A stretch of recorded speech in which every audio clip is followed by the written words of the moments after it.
জেলার কনভয় শুরু করছি। গুরুত্বপূর্ণ খবরে আমাদের নজর থাকবে। আমি কথা দিচ্ছি, দিল্লি তৃণমূল কংগ্রেস যাবে। আজ মাঠে যা লোক হয়েছে, দিল্লি নেতাদের বলবো, খালি ছবিটা সংবাদ মাধ্যমের পর্দায় দেখলেই রাতের ঘুম চলে যাবে।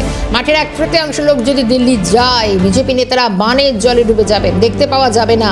কোচবিহারের রণসংকল্প সভা থেকে অভিষেক বন্দ্যোপাধ্যায়ের তো শোনাবো। কথা দিচ্ছি, দিল্লি তৃণমূল কংগ্রেস যাবে।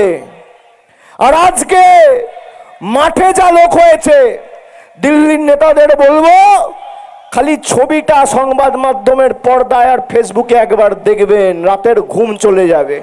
1/3 মানুষ যদি দিল্লি যায় না, মাঠে যা লোক রয়েছে আর রাস্তায় যা লোক রয়েছে, তার 1/3 লোক যদি দিল্লিতে যায়, বিজেপির নেতারা বানের জলে ভেসে যাবে, পাওয়া যাবে না দেখতে।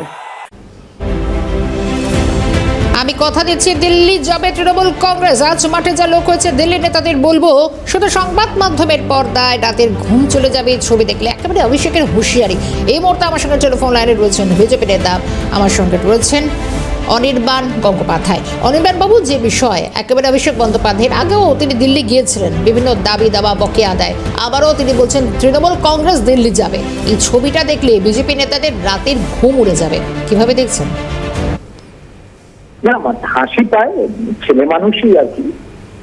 কোন রকম সংঘর্ষ করে বা রাজনৈতিক কর্মী হিসেবে বুথ স্তর থেকে উঠে এসে তো আর নেতা হননি।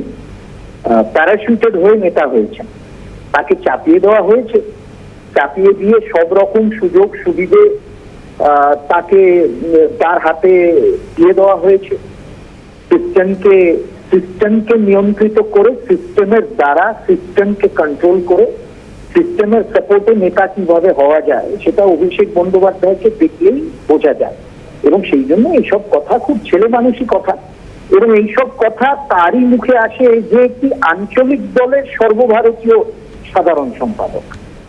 এবং সেই জন্য প্রতিক্রিয়ার কি দেওয়া যাবে? দিল্লিতে আসুন। দিল্লি হচ্ছে সারা ভারতবর্ষের রাজধানী, সবাই সেখানে স্বাগত। তাদের রাজনৈতিক মতামত, তাদের রাজনৈতিক অবস্থান জানানোর জন্য everyone is welcome to Delhi. কিন্তু ভিড় দেখে এবং একটি জনসভায় ভিড় দেখে যদি সর্বভারতীয় স্তরে সরকারকে গড়বে সেই যদি নিয়ম নির্ধারিত করা হতো, তাহলে আর ভারতবর্ষ এই ধরনের একটি ডেমোক্রেসি হয়ে উঠত না। প্রধানমন্ত্রী নরেন্দ্র মোদী 25 বছর নির্বাচিত প্রতিনিধি হিসেবে আজকে তার 25 বছর হল। এবং ভারতীয় জনতা পার্টি 2014 থেকে একেবারে সংখ্যাগরিষ্ঠতা নিয়ে তারা আজকে সরকারে রয়েছে দিল্লিতে, কেন্দ্রে। কিন্তু তৃণমূল কংগ্রেস পশ্চিমবঙ্গের বাইরে বেরোতে পারেনি। পশ্চিমবঙ্গেও তার আস্তে আস্তে শক্তি ক্ষয় হচ্ছে। আমার মনে হয় সেই দিল্লির স্বপ্ন এনার আগে তার পিসিও দেখেছিলেন, সেই স্বপ্ন কার্যকরী করতে পারেননি। ইনিও সেই সর্বভারতীয় স্বপ্ন না দেখে আঞ্চলিক দলটা ঠিকমতো চালাক, পশ্চিমবঙ্গের দিকে তার দলের অবস্থা, তার দলের স্বাস্থ্যের দিকে নজর দিক। কেন তার দলের স্বাস্থ্য খুবই খারাপ পশ্চিমবঙ্গে। আগামী দিনে পশ্চিমবঙ্গের মানুষই তার জবাব দেবে। ধন্যবাদ জানাবো আপনাকে সময় দেওয়ার জন্য। কেন্দ্রীয় বিজেপি নেতা ডক্টর অনির্বাণ গঙ্গোপাধ্যায়ের প্রতিক্রিয়া।